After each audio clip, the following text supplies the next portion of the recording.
வணக்கம். Dear students and parents, உங்க நல்ல மனசுக்கு நல்லதே நடக்கும். டியர் ஸ்டூடெண்ட்ஸ், இந்த வருஷம் நீங்க டாக்டர் ஆகணும்னு நினைச்சிட்டு இருக்கீங்க. உங்களுடைய கனவு நனவாகிறதுக்காக நான் கடவுள்கிட்ட வேண்டிக்கிறேன். இப்போ இந்த வீடியோவில் நீட் யூஜி 2023 எக்ஸாம் மே மாதம் 4ஆம் தேதி நடக்குது. அந்த மே மாதம் 4ஆம் தேதி நடக்கிறப்போ பேரண்ட்ஸ் என்ன பண்ணணும், ஸ்டூடெண்ட்ஸ் என்ன பண்ணணும் அப்படிங்கிறதுக்கான டிப்ஸ் இது. ஒரு விழிப்புணர்வான வீடியோ. நம்மளுக்கு ஏற்கனவே தெரியும், நீட்டுக்கு நம்ம அப்ளிகேஷன் போட்டுட்டோம். இதில் இப்போ மே மாதம் 4ஆம் தேதி எக்ஸாமு. மொத்தம் 3 மணி நேரம் நடக்கும். ஈவினிங் 2லிருந்து 5 மணி வரைக்கும் எக்ஸாம் நடக்கும். அப்படி ரிசல்ட் ஜூன் 14ன்னு இப்போதைக்கு சொல்லியிருக்காங்க. இதில் எதுவும் டென்டேட்டிவ் தான் இது. இதில் ஏதாவது ஒரு நாள் முன்ன பின்ன வரலாம். இந்த மே 4ஆம் தேதி நடக்கக்கூடிய எக்ஸாமுக்கு நம்ம போகிறதுக்கு முன்னாடி என்னென்னலாம் தெளிவாக எடுத்துக்கிட்டு போகணும் அப்படிங்கிறத பார்க்கலாம். முதல்ல ஹால் டிக்கெட்டை 2 காப்பி பிரிண்ட் அவுட் போட்டுங்க. குறைந்தபட்சம் 2 காப்பி. முடிஞ்சால் கலரில் போட்டால் ரொம்ப ரொம்ப நல்லது. முடியலைன்னா பிளாக் அண்ட் ஒயிட். கலர் ரொம்ப பெஸ்ட்டு. ஆதார் கார்டு கண்டிப்பாக ஒரிஜினல் எடுத்துக்கங்க. ஒருவேளை உங்கள் ஆதார் கார்டில் ஏதாவது நேம் ப்ராப்ளம் இருந்தாலும் வேறு ஏதாவது ஒரு ஐடி ப்ரூஃப் வேணும். அது எஸ்எல்சி மார்க் ஷீட்டு ஒரிஜினல் இருந்தால் ஒரிஜினல் எடுத்துக்கலாம். அல்லது ஏதாவது ஒரு ஐடி ப்ரூஃப் ஃபோட்டோவோடு இருக்கணும். இப்போ ஃப்ரெஷ்ஷான ஸ்டூடெண்டாக இருந்தால் உங்களுக்கு ஓட்டு ஐடிலாம் இருக்காது. அப்போ பேங்க் அக்கௌண்ட் எடுக்கலாம். +2 ஹால் டிக்கெட் இருக்கலாம். ஆனால் ஐடி உங்கள் ஃபோட்டோ அதில் கண்டிப்பாக இருக்கணும். இந்த மாதிரி ஒரு ப்ரூஃப்க்கு 2 ப்ரூஃப் எக்ஸ்ட்ராவே எடுத்துகிட்டு போங்க. அதான் நல்லது. அதுக்கு அடுத்தது மேக்ஸி சைஸ் ஃபோட்டோ. அந்த நீட் அப்ளிகேஷன் போடும்போதே பெரிய சைஸ் ஃபோட்டோ ஒன்று இருக்கும். அதை ஒன்று எடுத்துக்கணும். பாஸ்போர்ட் சைஸ் ஃபோட்டோ 2 எடுக்கணும். அந்த நீட் அப்ளிகேஷன் போடும்போது என்ன ஃபோட்டோ ஒட்டினீங்களோ அதுதான் கண்டிப்பாக எடுத்துகிட்டு போகணும். இந்த நீட் அப்ளிகேஷன் இப்போ அட்மிட் கார்டு எல்லாமே டவுன்லோட் பண்ணியிருப்பீங்க நீங்கள். அந்த டவுன்லோட் பண்ணது மொத்தம் 3 பக்கம் இருக்கும். இந்த மொதல் பக்கத்தில் உங்களுக்கு இந்த மாதிரி ஃபோட்டோ அதிலே பிரிண்டில் வந்துடும். இதே ஃபோட்டோவை தான் இந்த மொதல் கட்டத்தில் ஒட்டணும். இது நீங்கள் எக்ஸாம் ஹாலுக்கு போகிறதுக்கு முன்னாடியே ஒட்டிக்கலாம். இதில் உங்களுடைய லெஃப்ட் ஹேண்ட் தம்ப் இதுவும் எக்ஸாம் ஹாலுக்கு போகிறதுக்கு முன்னாடியே கைரேகை வச்சிடலாம். இந்த இடத்த மட்டும் சைன் இருக்கும். சைன் இப்போ போட்டுறக்கூடாது. எக்ஸாம் ஹாலில் மட்டும்தான் போய் போடணும், மறந்துடாதீங்க. ஆக சின்ன ஃபோட்டோ ஒன்று பாஸ்போர்ட் சைஸ் இதில் ஒட்டிடணும். முதல் பக்கத்தில் ஒன்று கையில் எக்ஸ்ட்ரா எடுத்துகிட்டு போனால் அது எக்ஸாம் ஹாலில் கொடுக்கணும். இந்த ஃபோட்டோ இதில் பிரிண்ட் ஆகிருக்கும். இதே ஃபோட்டோ தான் இங்கே ஒட்டணும். இது முதல் பக்கத்தில்.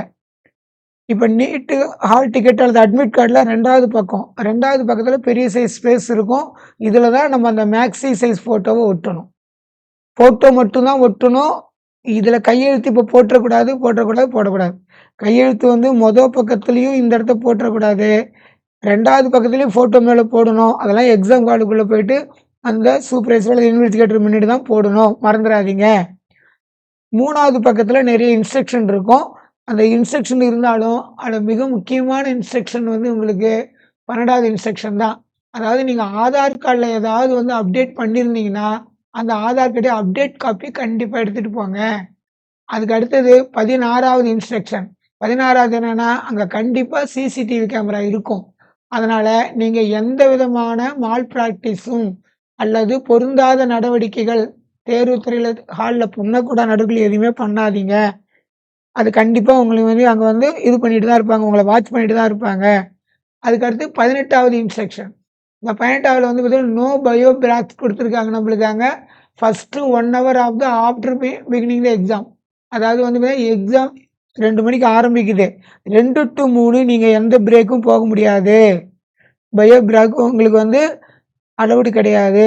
அது மாதிரி லாஸ்ட் ½ அன் ஹவரும் நீங்கள் போக முடியாதுன்னு சொல்லியிருக்காங்க. அதனால் அதுக்கு தகுந்த மாதிரி நீங்கள் மெயின்டைன் பண்ணிக்கணும். இது ஹால் டிக்கெட்டில் மொத்தம் 3 பக்கம் இருக்கும். 3 பக்கத்தில் முதல் பக்கத்தில் கண்டிப்பாக ஒரு சின்ன ஃபோட்டோ, இன்னொன்று எக்ஸ்ட்ரா கையில் எடுத்துகிட்டு போகணும். ரேகை வெளியில் வச்சுக்கலாம். கையெழுத்து மட்டும் போட்டுறாதீங்க. 2வது பக்கத்தில் கண்டிப்பாக பெரிய சைஸ் ஃபோட்டோ. திரும்பவும் சொல்கிறோம், இது நீட்டில் என்ன ஃபோட்டோ ஒட்டினீங்களோ அதே சேம் ஃபோட்டோ தான் இருக்கணும். இதுக்கு அடுத்தது மிக முக்கியமாக இதெல்லாம் சொல்லிட்டோம். இப்போ என்னென்னா, எக்ஸாம் சிட்டி சென்டர் ஒரு 2 3 நாளைக்கு முன்னாடியே பார்த்துருப்பீங்க. இப்போ திருச்சினா திருச்சி, இல்லை அரியலூர்னா அரியலூர், ஏதோ ஒரு ஊர் உங்களுக்கு வந்திருக்கும். அதில் இப்போ உங்களுக்கு குழப்பம் இருக்காது. இந்த செக் த சென்டர் நேமு மட்டும் தயவு செய்து மாணவர்களும் பெற்றோர்களும் நல்லா பாருங்கள். இங்கே என்னன்னு கேட்டிங்கன்னா, இப்போ உங்களுக்கு சொல்கிறேன். இப்போ என்னுடைய ஸ்டூடெண்ட் ஒருத்தருக்கு இந்த மாதிரி வந்திருக்கு, இன்னொருத்தங்களுக்கு இந்த மாதிரி வந்திருக்கு. நான் 2 பேர்த்துக்குமே திருச்சி தான் போட்டிருந்தேன். சென்டர் பேர் படித்து பாருங்களேன். University college of engineering bit campus Anna யூனிவர்சிட்டின்னு தான் இங்கேயும் இருக்குது. இங்கேயும் யூனிவர்சிட்டி, இது வேறு ஸ்டூடெண்ட்டுக்கு engineering bit campus Anna university தான் இருக்குது. அதே புதுக்கோட்டை மெயின் ரோடு தான். பின்கோடு கின்கோடு எல்லாம் ஒன்றா தான் இருக்குது. ஆனால் இந்த 2 ஸ்டூடெண்ட்டுக்கும் பார்த்தீங்கன்னா இந்த இடத்துல பார்த்தீங்கன்னா, ஒருத்தங்களுக்கு சென்டர் ஏன்னு இருக்கு. ஒருத்தங்களுக்கு சென்டர் பின்னு இருக்கு. அதனால அதே யூனிவர்சிட்டிக்குள்ளேயே இவங்க வேற வேற இடத்துக்கு போகணும். அதனால உங்க ஹால் டிக்கெட்ல அல்லது அட்மிட் கார்டுல என்ன சென்டர் நேம் இருக்கோ, அத 1 முறைக்கு 2 முறை தெளிவா படிங்க. அந்த எந்த சென்டர் இருக்குதோ, அதுக்கு கண்டிப்பா நீங்க 11 மணிக்குள்ள ரீச் ஆயிடுங்க. 11 மணிக்கு ரீச் ஆன உடனே, இதுல போட்டிருக்க பேரு தான் அந்த இடத்துல நேம்ல இருக்கா? அப்படின்னு பாருங்க. ஒரு சில டைம்ல தனியார் ஸ்கூல்னா என்ன இருக்கும் அப்படின்னா, ஒரு உதாரணமா சக்தின்னு வச்சுக்கலாமே. சக்தி மெட்ரிகுலேஷன் ஸ்கூல் இருக்கும். சக்தி பாலிடெக்னிக் இருக்கும். சக்தி இன்ஜினியரிங் காலேஜ் இருக்கும். சக்தி வந்து வேற ஏதாவது வந்து எல்கேஜி, யுகேஜி பிரைமரி ஸ்கூல் வச்சிருப்பாங்க. ஆனா எல்லாம் சக்தியா தான் இருக்கும். அதனால இந்த மாரி என்ன இருந்தாலும், உங்க ஹால் டிக்கெட்ல போட்டிருக்கிற சென்டர் தான் இருக்கான்னு, 1 முறைக்கு 2 முறை போய் அந்த முன்னாடியே அந்த ஹால்ல இருப்பாங்க.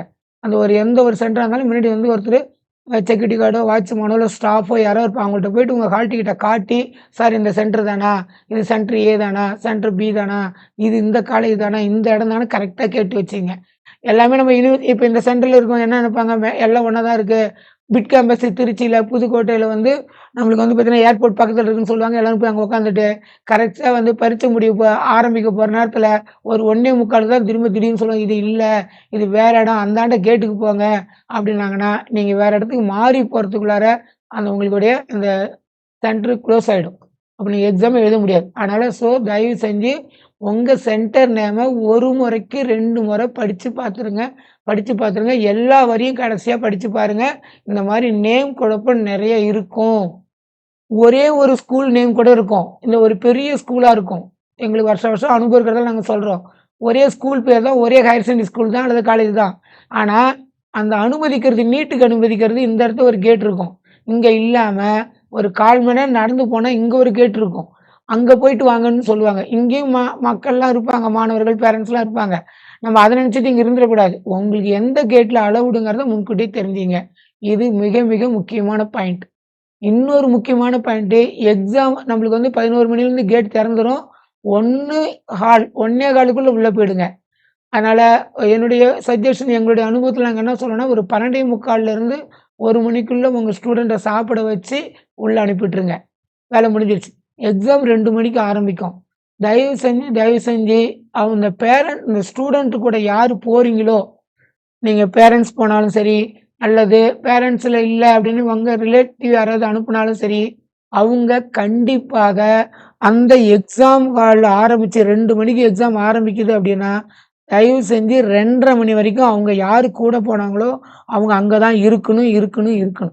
ஏன் நாங்க இத சொல்றோம் அப்படின்னா, உள்ள போன பிறகு ஏதாவது சின்னதா திரும்ப டாக்குமெண்ட்ஸ் வேணும், இல்ல வேற ஏதாவது ஒண்ணு வேணும்னா, ஸ்டூடண்ட்ட 1:45க்குள்ளார வெளிய அனுப்புவாங்க. நெறைய பேர் என்ன பண்றாங்கன்னா, பையன தான் நம்ம 11:30 மணிக்கு அனுப்பிட்டோமே ஸ்டூடண்ட்ட, அப்படின்ட்டு இவங்க பக்கத்துல எங்கேயாவது கார் எடுத்துட்டு போனாலோ, இல்ல வேற எங்க போனா டக்குன்னு வெளியில போயிடுறாங்க. அவங்கள்ட்ட ஃபோன் இருக்காது. உங்கள்ட்ட ஃபோன் இருந்தா கூட அவங்க வாங்கி பேச முடியாது. இன்னும் ஒரு சில பேர் நாங்க வருஷம் வருஷம் என்ன பார்க்குறோன்னா, யாராவது கூட வருவாங்க. அவங்க ஃபோன் நம்பர் அந்த ஸ்டூடண்ட்டுக்கே தெரிய மாட்டேங்குது. அதனால யார கூட அழைச்சுட்டு போறீங்களோ, அந்த ஃபோன் நம்பர அந்த ஸ்டூடண்ட்டுக்கு தெரியப்படுத்திருங்க. 2:30 வரைக்கும் நீங்க அங்கேயே இருங்க. கூட போறவங்க 2:30 வரைக்கும் கண்டிப்பா இருங்க. 2:30 மணிக்கு மேல எந்த பிரச்சனையுமே இல்ல. நீங்க வந்து வேற எங்கேயோ பக்கத்துல போய் உட்காந்துக்கன்னா உட்காந்துக்கலாம். ஸோ நம்ம மிக முக்கியமா பார்க்க வேண்டியது check the centre name. Name ஒரே மாரி இருக்கும். இருந்தாலும் கொஞ்சம் பொறுமையா செக் பண்ணி பாருங்க. அதுக்கு அடுத்தது நம்மளுக்கு அங்க அந்த ஹால் டிக்கெட் நடைமுறைகள் பொதுவா வந்து பார்த்தீங்கன்னா, 11 மணிலேருந்து ஆரம்பிச்சு, நம்ம என்ன சொல்லியிருக்கோம்னா 12:45லேருந்து 1 மணி 1:10க்குள்ள நீங்க உள்ள போயிடணும். ஸ்டூடண்ட்ட உள்ள அனுப்பிடணும். சாப்பிட வச்சுருங்க. இந்த 11 மணிலேருந்து 12:45க்குள்ள இடைப்பட்ட டைம்ல, நீங்க ஒரு எவ்வளவுக்கு எவ்வளோ கூலிங்கான இடத்துல ஒரு மரம் இருக்கிற இடமோ, அல்ல நீங்க ஒரு கார்ல எடுத்துட்டு போனீங்கன்னா, ஒரு ஏசி காரோ, அந்த மாரி இடத்துல வேணா வந்து ரொம்ப ஸ்டூடண்ட்ட பாதுகாப்பா வச்சுருங்க. எங்களுடைய அனுபவத்துல நாங்க சொல்றது என்ன சொல்லுவோம் அப்படின்னு கேட்டீங்கன்னா, அந்த இருக்கிற இந்த கொஞ்ச நேரம், இந்த 11 மணிலேருந்து உள்ள போற 12:45, 1 மணி இருக்கு இல்லீங்களா? இந்த நேரத்துல ஸ்டூடண்ட்டுடைய மனநிலை மிக தெளிவா இருக்கணும். இந்த நேரத்துல எங்களுடைய அனுபவத்துல எந்த ஃப்ரெண்ட்ஸுகிட்டயும் நேரடியா பேச விடாதீங்க. மாணவர்கள தயவு செஞ்சு யார்ட்டயும் பேசாதீங்க. நீங்க ஒரு சில பேர் ஃப்ரெஷரா இருப்பீங்க. ஒரு சில பேர் ரிப்பீட்டரா இருப்பீங்க. ஒரு சில பேர் ரிப்பீட்டரா இருப்பீங்க. இவங்கலாம் ஒருத்தருக்கு ஒருத்தர் பேசும்போது, அவங்க சொல்லக்கூடிய வார்த்தைகள் நல்ல வார்த்தைகளா தான் நம்மளுக்கு வந்து பூஸ்டப்பா இருக்கும். ஒரு ஃப்ரெஷர் இருப்பாரு. நல்லா படிச்சிருப்பாரு. ஒரு ரிப்பீட்டர் பார்ப்பாரு. ஆனா, "என்ன தம்பி இங்க இவ்வளோ பக்கம் நான் இப்ப எக்ஸாம் எழுத வந்திருக்கேன்" அப்படிம்பாங்க. அப்போ ஃப்ரெஷ்ஷா "நான்லாம் 1 இயரா படிச்சுக்கிட்டு இருக்கேன். என்னாலயே அடிக்க முடியல. பார்த்து எழுது" அப்படின்னாங்கன்னா, நம்ம நல்லா படிச்சிருக்கவங்களுடைய மனசு கூட ஓஹோ! அப்ப அந்த நம்ம வந்து பார்த்தீங்கன்னா, இந்த கிராஷ் கோர்ஸ் பண்றோமே, நம்ம 1 மாசம் தானே படிச்சிருக்கோம். நம்மளால முடியாதாட்டுக்குங்கிற எண்ணம் வந்துரும். அதனால இந்த குறிப்பிட்ட நேரத்தில என்னுடைய மாணவர்கள நான் அழைச்சிட்டு போவங்கள யாரையுமே யார்ட்டயும் பேசவே விட மாட்டோம். அதனால அவங்க தனியா உட்காந்து அவங்க பாட்டுக்கு படிக்கட்டும். அதேமாரி பேரண்ட்ஸும் வந்து அவங்கள வச்சுக்கிட்டு வேற ஒரு பேரண்ட்ஸ் கிட்ட நீங்க இந்த டிஸ்கஸ் பண்ணது பையனையோ, பொண்ணையோ உள்ள அனுப்புற வரைக்கும் எனக்கு தெரிஞ்சு எந்த பேரண்ட்ஸும் இன்னொரு பேரண்ட்ஸ் கிட்ட நீங்க எந்த சென்டர்ல படிக்க வச்சீங்க? நான் வந்து ஒரு ரூ. 3,50,000 ஒரு வருஷத்துக்கு குடுக்குற சென்டர்ல படிக்க வச்சேன். ஏன் நான் படிச்ச சென்டர்ல ஒரு ரூ. 50,000 தான் ஃபீஸ் வாங்குனாங்க. இல்ல ரூ. 5,000 தான் வாங்குனாங்க. இல்ல என் புள்ள வூட்லயே படிச்சது. இந்த மாரிலாம் டிஸ்கஸ் பண்ணோம் அப்டின்னா, அத கேட்கக்கூடிய மாணவர்களுக்கு வேற மாரி அர்த்தம் ஆயிடும். ஓஹோ! நெறைய பணம் கட்டி படிச்சா தான் நல்ல சென்டர் ஆயிட்டுக்கு. நம்மலாம் இப்படி படிக்க முடியாதாட்டுங்கிற எல்லாமே மனசு உங்களுக்கு தெரியும். கண்ணாடி மாரி. இந்த 11 மணிலருந்து 12:45 மணி வரைக்கும் உள்ள போயிட்டாங்கன்னா யாரும் யார்ட்டயும் பேச முடியாது. ஸோ இந்த நேரத்தில மாணவர்களை மிக தெளிவாக வச்சு அனுப்ப வேண்டியது நம்முடைய பெற்றோர்களுடைய அல்லது கூட போறவங்களுடைய கண்டிப்பாக அவருடைய அதான் முக்கியமான கண்டிஷனே அதான் அதான் பொறுப்பும் கூட. யார் அழைச்சிட்டு போறீங்களோ அத பண்ணுங்க. கண்டிப்பாக இந்த எக்ஸாமுக்கு மாணவர்கள் முக்கியமா 3 எடுத்துட்டு போணும். பெற்றோர்களுக்கு சொல்லிட்டோம். 11 மணிக்கெல்லாம் ரீச் ஆயிடுங்க. கண்டிப்பாக 2:30 வரைக்கும் அங்கேயே இருங்க. இது மிக முக்கியம் உங்களுக்கு. சென்டர் நேம 1 முறைக்கு 2 முறை தெளிவா படிங்க. மாணவர்கள் எக்ஸாம் பிஸில இருப்பாங்க. கூட போறவங்க தான் நம்ம கொஞ்சம் கவனமா பார்த்துக்கணும். மாணவர்கள் முக்கியமா எக்ஸாம் ஹால் போம்போது 3 எடுத்துட்டு போங்க. இன்னொரு முறை சொல்லிடுவோம். ஹால் டிக்கெட் அல்லது அட்மிட் கார்ட் இருக்கான்னு பார்த்துங்க. அதுக்கு அடுத்தது வந்து பார்த்தீங்கன்னா, அதில ஃபோட்டோ விட்டுருக்கா, ஒரு ஃபோட்டோ கையில எக்ஸ்ட்ரா எடுத்துட்டு போறீங்களான்னு பார்த்துக்கங்க. அதுக்கு அடுத்தது ஒரிஜினலான ஐடி ப்ரூஃப் ஏதாவது எடுத்துட்டு போறீங்களான்னு பாருங்க. இது 2 இருக்கு. 3வதா ஒண்ணே ஒண்ணு எடுத்துட்டு போணும். அதுதான் கான்ஃபிடன்ஸ் நம்பிக்கை. கண்டிப்பா நாங்க எவ்வளவுதான் வெளியிருந்து பூஸ்டப் பண்ணாலும் பேரண்ட்ஸோ, ஃப்ரெண்ட்ஸோ இல்ல வேற யாரோ பண்ணாலும் கூட, நீங்க ஜெயிக்க போறீங்க. கண்டிப்பா இந்த வருஷம் டாக்டர் ஆக போறீங்க. அந்த நம்பிக்கையோடு போய் எழுதுங்க. கண்டிப்பாக 3வதாக நம்பிக்கை எடுத்துச் செல்லுங்கள். நிச்சயமா நீங்க வந்து வெற்றி பெறுவீர்கள். அதுல எந்த சந்தேகமும் இல்ல. ஏன்னா நம்மலாம் சாதாரண மாணவர்கள் அல்ல. நல்லா படிச்சிருக்கோம். கடவுளுடைய கருணை இருக்கு. உங்களுடைய கடின உழைப்பு இருக்கு. உங்களுக்காக வேண்டிக்கிட்ட பேரண்ட்ஸ் உடைய உங்களுக்கான அந்த தியாகம் இருக்கு. இது எல்லாம் சேர்ந்து உங்களுக்கு கண்டிப்பாக வெற்றிய குடுக்கும். அதுல எந்த மாற்று கருத்துமே இல்ல. எனவே மாணவர்கள் நம்பிக்கையோட போங்க. இந்த வருஷம் உங்களுடைய மருத்துவ கனவு, டாக்டர் ஆகுங்கிற கனவு நனவர நனவாவறதுக்காக அல்லது நீங்க டாக்டர் ஆகணுங்கிறதுக்காக நானும் உங்களுக்காக கடவுள்ட்ட வேண்டிக்கிறேன். நல்லபடியா எக்ஸாம் எழுதுங்க. ரிசல்ட்ட பாருங்க. நிச்சயமா நீங்க ஜெயிச்சுருவீங்க. உங்களுக்கு +2க்கு பிறகு ஆஃப்டர் +2க்கு பிறகு உங்களுக்கு ஏதாவது அப்ளிகேஷன் போடணும் அப்டின்னா, தமிழ்நாட்டுல நீங்க எந்த மூலையில இருந்தாலும், நீங்க டாக்குமெண்ட்ஸ் எங்களுக்கு அனுப்புனீங்க அப்டின்னு சொன்னா, நாங்க அப்ளிகேஷன் போட்டு தருவோம். முடிஞ்ச வரைக்கும் நேரில் வரலாம். நேரில் வர முடியாம டாக்குமெண்ட்ஸ் அனுப்புனீங்கன்னா, நாங்க எல்லா அப்ளிகேஷனும் கவுன்சிலிங் போட்டு சீட்டு எடுத்து தர வரைக்கும், அப்ளிகேஷன் போடுறதுலருந்து அட்மிஷன் வரைக்கும் நாங்க நல்ல வழி காட்டிட்டு இருக்கோம். இது கடவுளுடைய கருணையில எங்களுக்கு 37ஆம் ஆண்டு. உங்களுக்கு இந்த கவுன்சிலிங் சம்மந்தமாவோ, அப்ளிகேஷன் சம்மந்தமோ ஏதாவது டவுட்டா இருந்தா, இந்த நம்பருக்கு 9655965594 இந்த நம்பருக்கு WhatsAppல பேசி அனுப்புங்க. தயவு செஞ்சு கால் பண்ணாதீங்க. தயவு செஞ்சு எஸ்எம்எஸ் பண்ணாதீங்க. WhatsAppலயும் டைப் பண்ணாதீங்க. வாய்ஸ் ரெக்கார்ட் நல்லா பேசி அனுப்புங்க. எங்களால முடிஞ்ச உதவிய மிக விரைவா, இலவசமா செஞ்சுக்கிட்டு தான் இருக்கிறோம். மீண்டும் ஒரு முறை உங்களுக்காக நான் கடவுள்ட்ட வேண்டிக்கிறேன். நன்றி, வணக்கம்.